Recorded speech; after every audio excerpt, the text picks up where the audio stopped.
அதாவது அவரை புகழ்ந்துக்கிறதுக்கு மற்றவங்கள இகழ்றது வந்து அது எந்த மாதிரியான ஒரு புத்தி, என்ன மாதிரியான ஒரு கண்ணோட்டம்?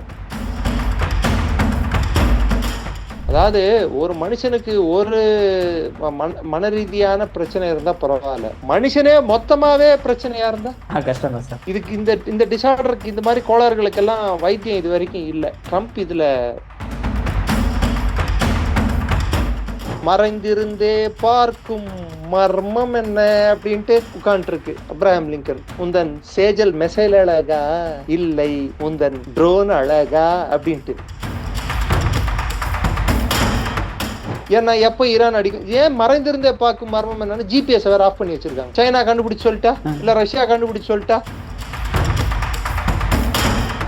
கர்க் ஐலாண்ட், மாலட்டும், லார்ஜ்டும், அபுமூசா இந்த தீவுகளை பிடிச்சிட்டு ஈரானை ஜெயிச்சிட்டோன்னு அவங்கள தன்னிச்சையை அறிவிச்சுட்டு போருக்கான குறிக்கோள்கள் எல்லாம் நாங்கள் அச்சீவ் பண்ணிட்டோம், ஸ்ட்ரெயிட்ஸ் ஆஃப் ஹார்முஸை திறந்து வச்சிட்டோம்னு சொல்றது. ஏதோ நினைச்சு காலை வச்சுட்டாங்க. வச்ச அப்புறம் தான் தெரியுது அது புதக்குழின்னு சொல்லிட்டு. It's a quagmire. தெரியாம காலை வச்ச அப்புறம் அந்த புதக்குழிக்குள்ள காலை வச்ச அப்புறம் அது இழுத்துக்கிட்டே தான் போவோம். நீச்சல் கூட அடிக்க முடியாது புதக்குழியில.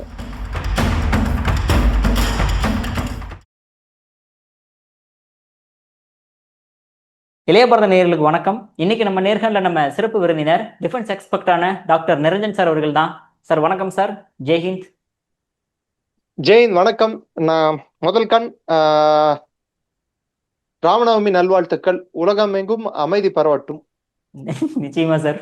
பட் ஆனா அமைதி பரவதோ இல்லையோ, ட்ரம்ப் அவர்கள் இஷ்டத்துக்கு அவர் பாட்டுக்கு பேசிக்கிட்டு இருக்காரு சார். அதாவது அவர் பேசட்டுங்க. அவருக்கு அவரே அவார்டு வேற கொடுத்துக்கிறாரு. காங்கிரஸ் வந்து ஒரு அவார்டு அவருக்கு, யுஎஸ் காங்கிரஸ். நான் சொல்றது காங்கிரஸ் என்ன தப்பா எடுத்துக்க போறீங்க? காங்கிரஸ் வந்து அவங்க இருக்கக்கூடிய பாராளுமன்றம், அவங்க பாராளுமன்றம் செனேட்டும் காங்கிரஸ் சேர்ந்து அவருக்கு கோல்டன் ஈகிள் அவார்டு ஒன்னு கொடுத்துருக்கு. என்ன விஷயத்துக்காக சார்? அவர் மாதிரி ஜனநாயகத்தை பேணி காப்பவர் யாரும் இல்ல, அவர் மாதிரி உலக அமைதிக்காக பாடுபட்டவர் யாரும் இல்ல அப்படின்ட்டு. அந்த பேச்சுல உங்களுக்கு ஒரு வீடியோ அமைச்சிருக்கேன் பாருங்க, உங்களுக்கு கூட பாத்தீங்கன்னு தெரியும். முகமது பின் சல்மானை வந்து சொல்ல முடியாத வார்த்தைகளால் அவர் திட்டி இருக்காரு. அதாவது அவரை புகழ்ந்துக்கிறதுக்கு மற்றவங்கள இகழ்றது வந்து அது எந்த மாதிரியான ஒரு புத்தி, என்ன மாதிரியான ஒரு கண்ணோட்டம்? அவர் ஒரு தலைவனுக்கு ஒரு அழகா என்பது வந்து எனக்கு தெரியல. இது வந்து அக்ரஸிவ் நார்சிஸ்டிக் டிசார்டர் அப்படின்வாங்க. coupled with schizophrenia and that of senile problem. senile அதாவது ஏஜ் ரிலேட்டட் செனாலிட்டி. புரியலையா? புரியல சார். ரொம்ப டிஃபிகல்ட்டான மெடிக்கல் டேர்மா இருக்கு. நான் தான் எல்லாம் நான் தான் தற்பெருமை பீத்திக்கிறது. இது கூட சேர்ந்து அவருக்கு அவரே வந்து நான் எப்ப என் பதவியை பறிச்சிருவாங்களே, எல்லாரும் எனக்கு எதிராக வேலை செய்யறாங்கன்ட்டு ஒரு இல்லாத பயத்தை அவருக்கு அவரே ஏற்படுத்திக்கிட்டு எல்லாரையும் அவர் விரோதியா, அவருக்கு எல்லாரும் உலகமே அவருக்கு எதிராக திரண்டு இருக்கிற மாதிரி ஒரு பீதியில உட்காந்து இருக்கிறது. இது போதாதுன்னு சொல்லிட்டு வயது காரணமாக முன்னுக்கு பின் முரணா பேசுறது, மறந்து போய் பேசுறது, வாய்க்கு வந்ததை பேசுறது. எவ்வளவு டெட்லி காம்பினேஷனான ப்ராப்ளம் பாருங்க. அதாவது ஒரு மனுஷனுக்கு ஒரு மன ரீதியான பிரச்சனை இருந்தா பரவாயில்ல, மனுஷனே மொத்தமாவே பிரச்சனையா இருந்தா கஷ்டம் தான் சார். இதுக்கு இந்த டிசார்டருக்கு இந்த மாதிரி கோளாறுகளுக்கெல்லாம் வைத்தியம் இது வரைக்கும் இல்ல. ட்ரம்ப் இதுல மிகப்பெரிய அளவுல பாதிக்கப்பட்டுள்ளார். சோ ஒரு மனநோயாளியை அணுகிற மாதிரி தான் இனிமேல் உலகம் அவரை அணுகணும் அப்படின்னு நான் நினைக்கிறேன், என்னோட பார்வை. Okay sir. பட் இருந்தாலுமே அவர் ஃபர்ஸ்ட் சொல்லும்போது வந்து நான் வந்து 5 days வந்து இந்த போருக்கு வந்து அவர் போரை ஜெயிச்சிட்டேன்னு சொன்னாரு. ஃபர்ஸ்ட் அவர் போரை ஜெயிச்சிட்டேன்னு சொன்னாரு. இப்ப 5 நாளுக்கு வந்து நான் வெயிட்டி சுட்டிருக்கேன்னாரு. நெக்ஸ்ட் டியூட்டி சுடுறதுக்கு முன்னாடியே அவரே 10 நாளுக்கு வெயிட்டி சுட்டாரு.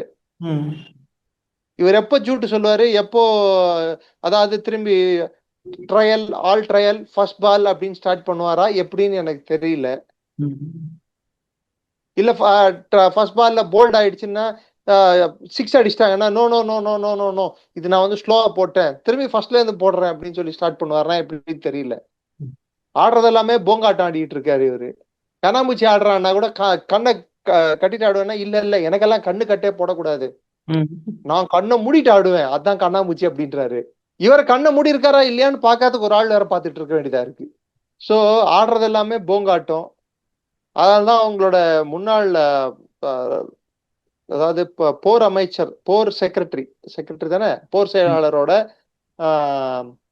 அட்வைசரா இருந்த டக்ளஸ் மெக்ரகார் சொல்லியிருக்காரு, இந்த போரை வந்து எப்படி ஆரம்பிக்கணும்னு தெரியல, எப்படி முடிக்கணும்னு தெரியல, எடுத்த ஒரு குறிக்கோள் கூட இவங்களால அச்சீவ் பண்ண முடியல. இஸ்ரேல் ஒரு குறிக்கோளுக்காக போருக்கு போச்சு, அமெரிக்கா ஒரு குறிக்கோளுக்காக போருக்கு போச்சு. 20ஆம் நூற்றாண்டின் போர் தந்திரத்தை 21ஆம் நூற்றாண்டுல உபயோகப்படுத்திட்டு இருக்காங்க. இப்போ தீவுகளை பிடிச்சிட்டா ஈரானை பிடிச்சிட்ட மாதிரின்னு சொல்லிட்டு இவர்களுக்கு விட பிடித்து விட்டோம் அப்படின்னு சொல்லி மாறு தட்டிப்பாங்களா என்னன்னு தெரியல. அதாவது கர்க் ஐலாண்ட, டுன்ப ஐலாண்ட, அபு மூசா ஐலாண்ட, இந்த ஐலாண்டுகள் எல்லாம், இந்த தீவுகளை எல்லாம் பிடிச்சிட்டாங்கன்னா 30 தீவுகள் இருக்கு அந்த ஸ்ட்ரெய்ட்ஸ் ஆஃப் ஹார்மோஸ்ல. கிட்டத்தட்ட 1000 கிலோமீட்டர் வந்து அதோட எல்லை, கடலோட ஈரானோட கடலோர பகுதியோடைய நீளம் வந்து 1000 கிலோமீட்டர். இப்ப அமெரிக்கா முதல் கட்டமா அனுப்பக்கூடிய போர் வீரர்களோட எண்ணிக்கை வந்து 5000 பேரு. போன வாரம் சொன்ன மாதிரி கெரால்ட் ஃபோர்டு அந்த பக்கம் போயிடுச்சு ரிப்பேருக்கு. ஓடினால் வாழ்க்கையின் ஓரத்துக்கே ஓடினால் போ இவங்க வந்து கிரீட்டின் ஓரத்துக்கே ஓடியது கெரால்ட் ஃபோர்ட். இந்த பக்கம் அப்ரஹாம் லிங்கன் இருக்கா இல்லையா, மறைந்திருந்தே பார்க்கும் மர்மம் என்ன அப்படின்ட்டு உட்கார்ந்து இருக்கு அப்ரஹாம் லிங்கன். ஏன்னா எப்ப ஈரான் அடிக்கும், ஏன் மறைந்திருந்தே பார்க்கும் மர்மம் என்னன்னு ஜிபிஎஸ் வேற ஆஃப் பண்ணி வச்சிருக்காங்க. சைனா கண்டுபிடிச்சு சொல்லிட்டா, இல்ல ரஷ்யா கண்டுபிடிச்சு சொல்லிட்டா இங்கதான் இருக்கு போடுறா மெசேல் அப்படின்ட்டு. So they have gone into dark mode. GPS off பண்ணி வச்சிருக்காங்க கண்டுபிடிக்க முடியாத அளவுக்கு. அதான் மறைந்திருந்தே பார்க்கும் மர்மம் என்ன, உந்தன் சேஜல் மெசேல் அழகா இல்லை உந்தன் ட்ரோன் அழகா அப்படின்ட்டு. ஸோ மறைஞ்சிட்டு உட்காந்துட்டு இருக்கு. இது நடுவுல யுஎஸ்எஸ் ட்ரிப்போலி, யுஎஸ்எஸ் பாக்ஸர் என்ற 2 கப்பல்களை அனுப்புறதுக்கு அமெரிக்கா முயற்சி எடுத்துட்டு இருக்கு. இது பத்தாதுன்ட்டு ஜார்ஜ் HW புஷ்ன்னு சொல்லிட்டு இன்னொரு ஏர்கிராஃப்ட் கேரியரை அனுப்ப போறாங்க. ஈரான் ஆல்ரெடி என் மேல கை வச்சா காலி, அத்தோட முடிஞ்சிருந்தா ஜோலின்னு சொல்லிட்டு ஆல்ரெடி பாடி முடிச்சிட்டாங்க பாட்டை. 2 ஏர்கிராஃப்ட் கேரியருக்கு, சுத்தி இருக்கிற நாடுகளுக்கு, அமெரிக்காவோட பேஸுகளுக்கு எல்லாத்துக்கும் ஊதிட்டானுங்க. இந்த அழகுல நான் புதுசா வந்து ஜாயின் பண்ணிக்கிறேன் அப்படின்னு சொல்லிட்டு இதெல்லாம் வருதுங்க. அவங்களாலேயே முடியாது, இவங்களால வந்து ஏதாவது பண்ண போறாங்களா? 5000 ட்ரூப்ஸ், நான் சொன்னேன் பாருங்க, 1000 கிலோமீட்டர் அவங்களோட கடலோர எல்லை அப்படின்னு சொல்லிட்டு 5000 பேரை வந்து நீங்க ஸ்பிளிட் பண்ணுங்க. ஒரு கிலோமீட்டருக்கு எத்தனை பேர் வருவான்? 5 பேர். 5 பேரை வச்சு மொத்த ஈரானை பிடிச்சிருவியா ஒரு கிலோமீட்டருக்கு 5 பேரை வச்சு? அவ்வளவு பெரிய அப்பட்டக்கரா என்ன எக்ஸ்பாண்டஸா ஏதோ என்ன ஒரு இது வருமே, டிரான்ஸ்ஃபார்மர்ஸ்.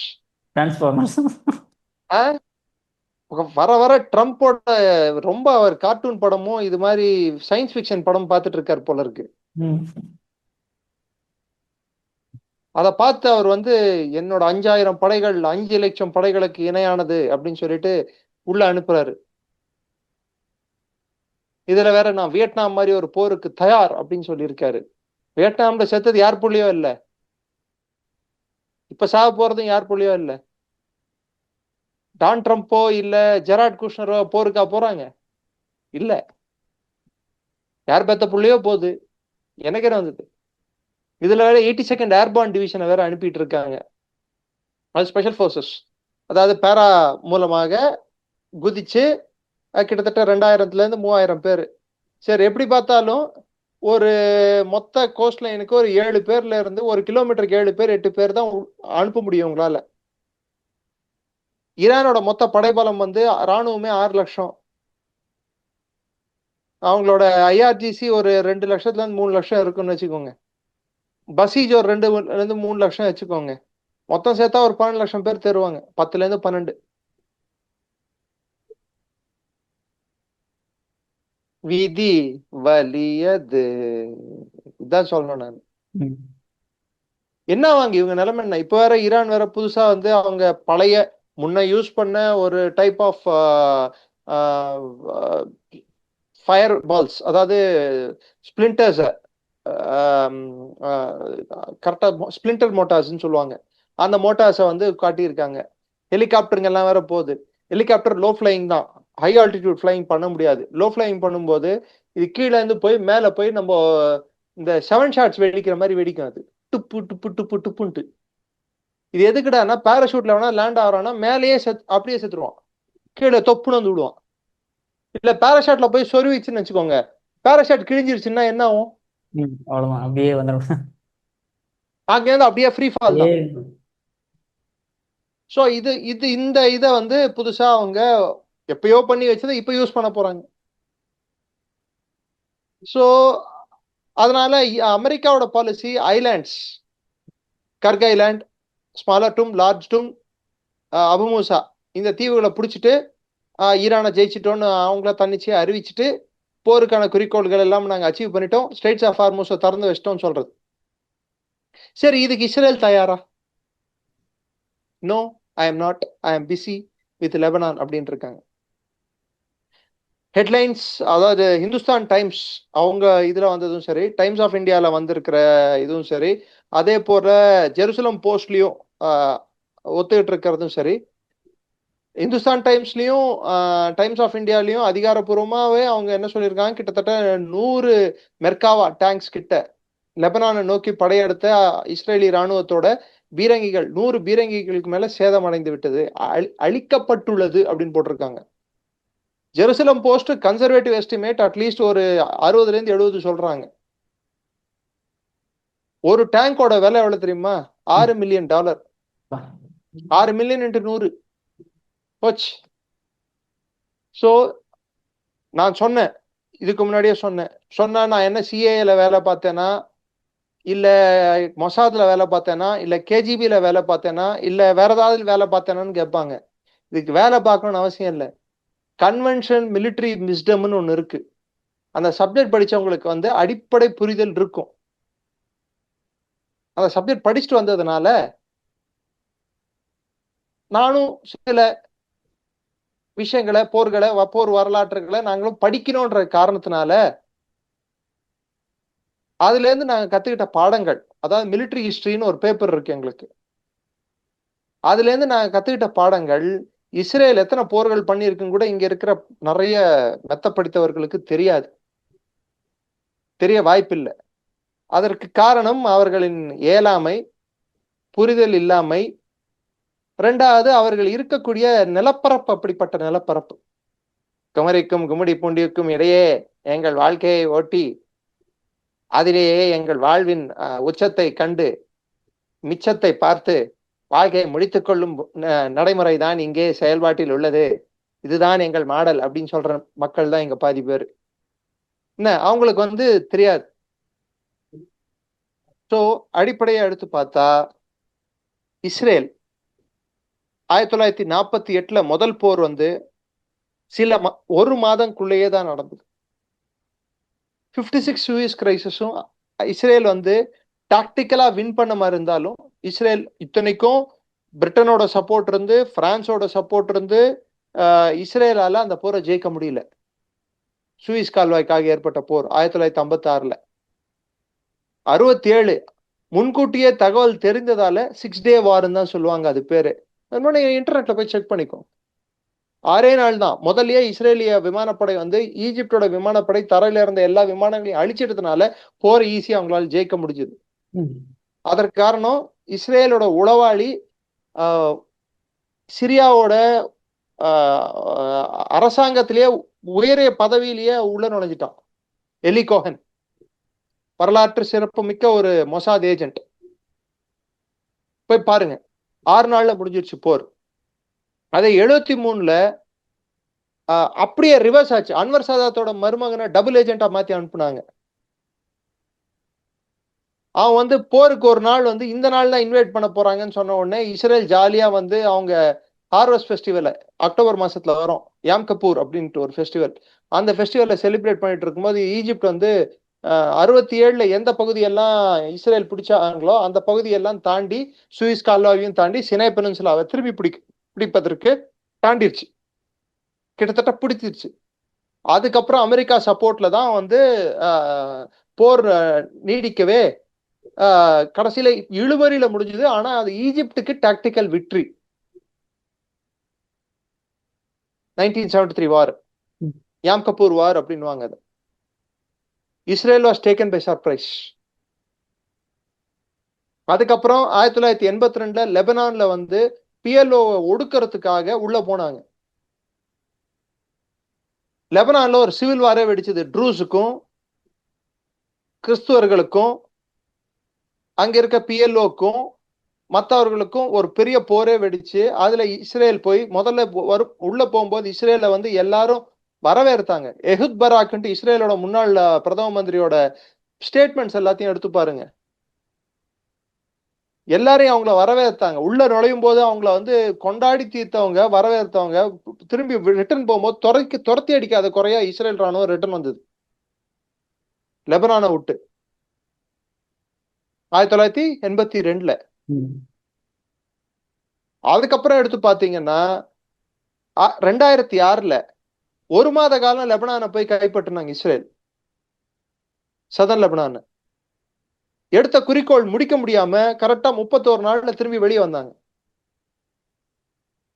நான் ஏற்கனவே சொல்லியிருக்கேன், இஸ்ரேலுக்கு இருக்கக்கூடிய மிகப்பெரிய பிரச்சனை அவர்களின் நிலப்பரப்பும் அவர்களின் மக்களும். மக்கள் தொகை 1 கோடி மக்கள் இருக்கக்கூடிய நாடு. இன்னைக்கு இஸ்ரேலுக்கு இருக்கக்கூடிய இன்னொரு மிகப்பெரிய பிரச்சனை, அவங்க கிட்ட இருந்த தாடு, பேட்ரியாட்டு, ஏரோ இது எல்லாத்தையும் எக்ஸாஸ்ட் பண்ணிட்டாங்க. இன்னைக்கு ஹிஸ்புல்லா அடிக்கிற ராக்கெட்டுங்கள்ல 10 ராக்கெட்ல 8 ராக்கெட் வந்து இலக்க அடிக்குது. ஈரான் அடிக்கிற ராக்கெட்டுகள் கம்மியா இருக்கு, ஹிஸ்புல்லா அடிக்கிற ராக்கெட்டுகள் அதிகமா இருக்கு. உங்களோட தகவல் சொல்றேன், இது வாஷிங்டன் போஸ்ட்ல வந்த தகவல். 850க்கும் மேற்பட்ட டாமஹாக் மிசைல்கள் முதல் 10 நாளிலேயே முடிந்து விட்டது. ஒரு மிசைலோட விலை எவ்வளவு தெரியுமா? $2 மில்லியன் முடிஞ்சிருச்சு. இப்ப அவங்க கிட்ட கையிருப்பு மிசைல் இல்ல. நான் சொல்றது அமெரிக்கா இஸ்ரேல் ரெண்டுத்தையும் சேர்த்து. அங்க பேஸ்ல கூட எந்த மிசைலும் இல்லை, ஏன்னா பேஸையும் அடிச்சாச்சு ஈரான். சோ இதுதான் இப்ப இருக்கக்கூடிய நிலைமை.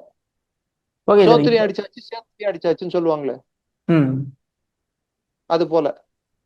ஓகே சார், பட் இப்போ ஈரான்டே வந்து இன்னுமே வந்து அந்த மிலிட்டரி பவர்ல ஸ்ட்ராங்கா இருக்காங்களா என்ன? இன்னும் மிசைல்ஸ் ரஷ்யா கொடுத்த S-400 வச்சிருக்காங்களா என்ன? இன்னும் S-400 புதுசா வந்திருக்குன்றது உண்மை. போன வாரமே வந்து அனட்டாவ் 124 என்ற ஏர்கிராஃப்ட், AN-124 உலகத்திலேயே மிக மிக பெரிய கனரக ராணுவ பொருட்களை சுமந்து செல்லும் விமானம், ஹெவி லிஃப்ட் ஏர்கிராஃப்ட் அப்படின்வாங்க.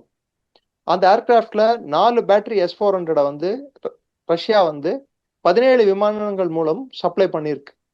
பேட்டரின்றது வந்து அதுல ரேடாரும் இருக்கும், பிளஸ் இன்டர்செப்டார் மிசைல்களும் இருக்கும். ரேடார் வந்து துல்லியமா காட்டின உடனே இன்டர்செப்டார் ஆக்டிவேட் ஆகும், இன்டர்செப்டார் போயிட்டு தாக்கும். அப்படிதான் அவங்களோட பிளேன்களை எல்லாம் தாக்கியிருக்கு, அமெரிக்க பிளேன்களை. முந்தானத்து கூட ஒரு F-18 தாக்கியிருக்கு. அது